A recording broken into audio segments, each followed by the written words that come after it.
la Reine. Donc on va rentrer dans ce magnifique pavillon, rencontrer un chef étoilé qui va nous présenter sa recette. Là vous avez le magnifique pavillon de la Reine.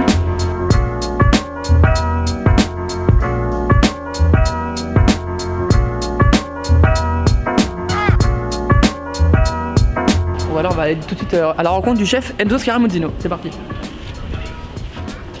Bonjour chef, vous allez bien? Bonjour Thomas, ça va et vous? Très bien.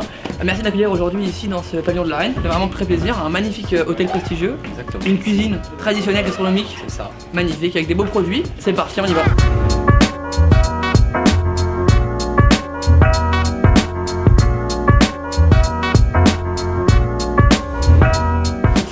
Chef, pour la première recette, donc là décrivez-moi un peu les produits. Alors aujourd'hui on va travailler le rouget comme une bouillabaisse. D'accord. Avec un aioli safrané, un peu un aioli contemporain, une bouillabaisse traditionnelle où on va reprendre le fenouil, le céleri, la tomate, la carotte, la pomme de terre et l'oignon. Un peu le thème des fêtes de fin d'année quoi. Exactement. Donc là j'ai vu qu'il y a des œufs. Les œufs ça sera pour réaliser le sabayon. Safran ail qui va venir agrémenter notre plat dans lequel on va venir additionner vraiment à la cuillère à la fin dedans pour apporter une liaison un petit peu à notre sauce et apporter vraiment une bonne gourmandise à nos rougets. Donc ça ce sont des rougets qui nous viennent d'Atlantique. D'accord. Donc voilà, rouget barbé d'environ 200-300 grammes. D'accord. On va travailler tout de suite. La bouillabaisse c'est important, c'est vraiment la sauce qui vraiment fait le plat. C'est la sauce exactement. À base de produits simples, une pomme de terre, une carotte, exactement. Un fenouil, un céleri, un ail, une tomate. Et je tiens particulièrement à utiliser le pastis, le Henri Bardouin, voilà, qui vient vraiment du sud de Marseille. J'ai des origines méditerranéennes, donc c'est un plat que j'affectionne particulièrement. Et je vois qu'il y a aussi du concentré de tomate, ce serait pas pour la couleur, pour qu'il y ait vraiment une couleur bien rouge? Si, exactement, donc ça on va venir apporter un peu de concentré de tomate au moment où on va faire revenir toutes nos arêtes et nos têtes de poisson.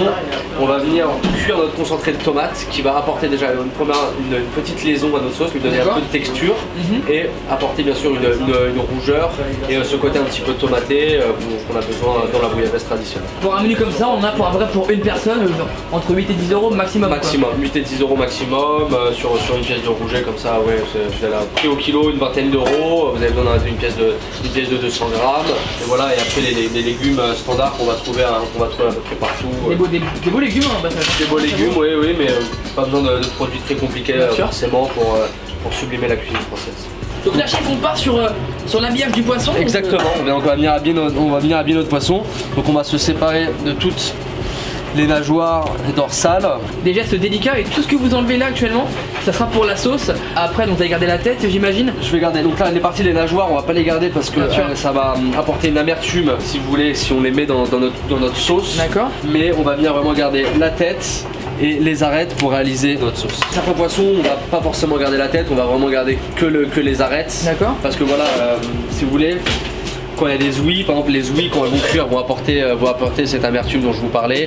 Donc on va pas forcément rechercher sur un produit et on va chercher quelque chose de plus épuré, de plus délicat, alors que là on va vraiment chercher quand même le côté profond du poisson. On a bien sentir un petit peu limite ce qu'il y a à l'intérieur. Vraiment aller chercher vraiment tout le sucre dans le produit, dans la tête, limite mettre dans les viscères. Dans le sud de la France on fait la bouillabaisse avec les poissons entiers, non vidés, non écaillés, à peine coupés et rôtis comme ça et on y va. Donc le rouget c'est un poisson qui est comment au goût chef? Un petit peu fort, un peu... C'est poisson de roche, c'est un petit peu prononcé, c'est un petit peu fort. Après la chair est très délicate. D'accord. Faut vraiment faire attention à pas surcuire ce produit qui est vraiment un produit délicat. Donc on va vraiment le garder un petit peu cru à cœur et on va venir essayer d'aller chercher une peau un peu croustillante pour amener une nouvelle texture à notre plat. On va tout simplement prendre une cuillère, tout simplement, pour venir écailler l'ensemble de notre poisson. Les écailles, on est d'accord, ça ne se mange pas.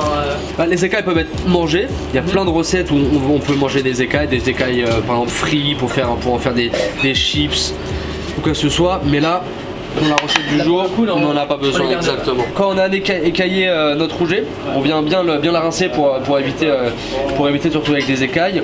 On va venir avec notre couteau inciser derrière la tête. D'accord.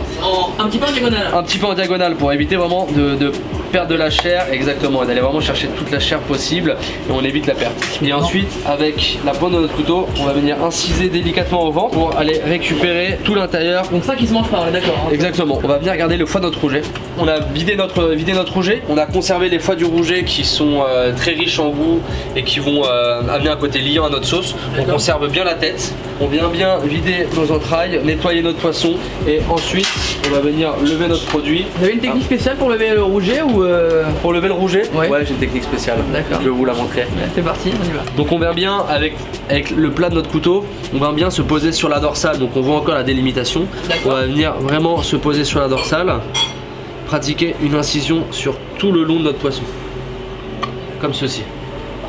Ensuite avec la pointe de votre couteau vous pouvez venir un petit peu commencer à dégager un petit peu les chairs. Vous voyez qu'on a un produit qui est respecté. Et ensuite je vais venir sur tout le long de poisson. Donc bien appuyé, j'appuie bien la lame sur le long de l'arête. Et ensuite on va venir...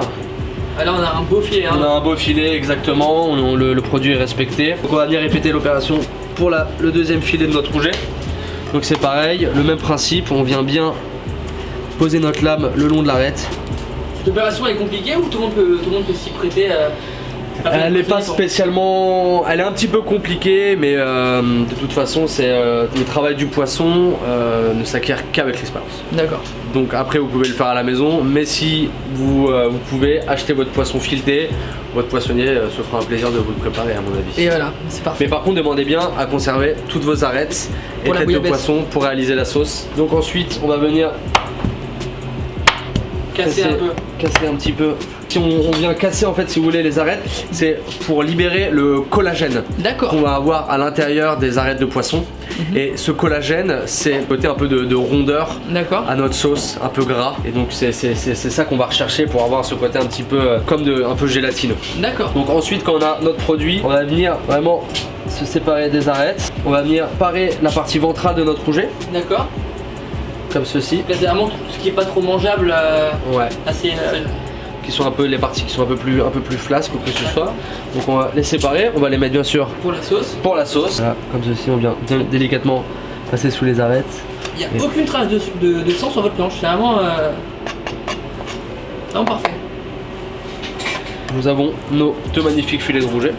Donc on va bien écaler, venir chercher un petit peu les arêtes pour savoir où est-ce qu'elles se situent. Donc là on en a sur tout le long de notre filet. Donc après avec votre pince à désarrêter, vous venez vraiment chercher les arêtes à l'intérieur comme ceci. Et pour vérifier, vous repassez votre doigt pour vérifier que vous n'avez pas oublié les arêtes. Une arête, c'est vrai que ça peut faire mal quand moi j'ai une arête, un bon plat comme ça dans un restaurant, on tombe sur une arête, moi ça me... Ça peut être rédhibitoire. Des fois il y a des personnes qui peuvent complètement arrêter de manger leur plat, se retrouvent une arête. Donc on met un point d'honneur à ce que le produit ne contienne pas d'arête.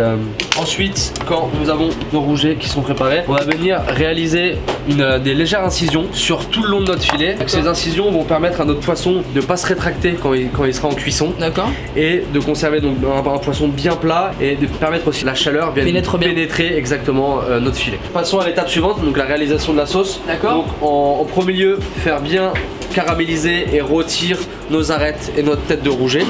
Dès qu'on a cherché cette belle coloration, on va venir y additionner tous les légumes. Donc la carotte, l'oignon, l'ail, le fenouil, la tomate, notre concentré. Donc pour la taille du légume, vous venez réaliser comme une grosse brunoise, des cubes de cette taille-ci sur tous les légumes. Et on va venir les faire revenir avec nos arêtes de poisson.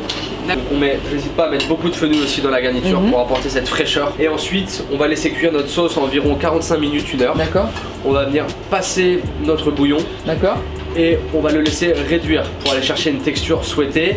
Et quand on arrive sur la fin de la fin de cuisson, on va venir y ajouter nos pistils de safran entier qu'on va venir infuser et qui va venir jaunir un petit peu cette sauce. Exactement.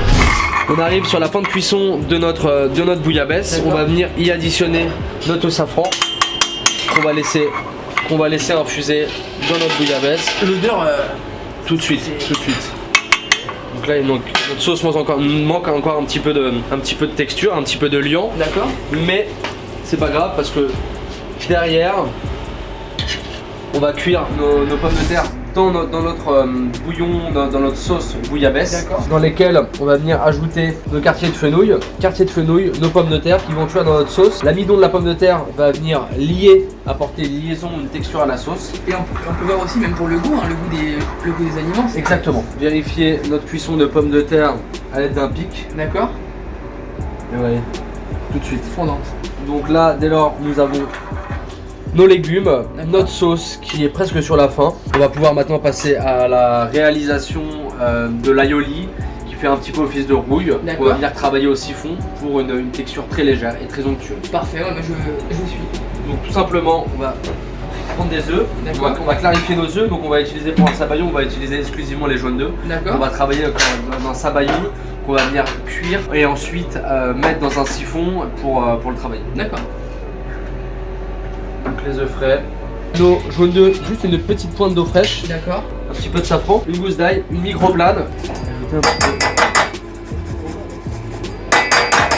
d'ail haché dans notre préparation. Intéressant, intéressant. Donc là on monte le sabayon, donc un peu de sport en cuisine quand même. Exactement, ça fait les poignets. Ça fait les poignets. C'est ça. Donc là on a donc la cuisson du rouget, chef. Donc là on a la cuisson du rouget, exactement. Une poêle. Une poêle, huile d'olive, exclusivement d'huile d'olive, pas de beurre. Classique. Pour cette recette. Parfait. Donc on vient assaisonner la chair de notre poisson. D'accord. Fleur de sel. De toute façon on ne travaille exclusivement qu'à la fleur de sel. On utilise du gros sel pour nos cuissons de légumes, nos cuissons de pâtes ou quoi que ce soit. Mais sinon tous les produits sont assaisonnés qu'à la fleur de sel. Donc une poêle chaude. D'accord. Donc ça pète, hein, ça fume, ça pète, on y va. Ça fume, ça pète, exactement. Bon, les rougets en train de gonfler. Hein. Une légère pression pour le remettre bien à plat. Et comme je disais tout à l'heure, vous avez incité la chair pour pas qu'il gonfle et qu'il se déforme quoi. C'est ça. Là, vous voyez, ils se font tout de suite faire baisser. D'accord. Ils sont tout de suite détendus.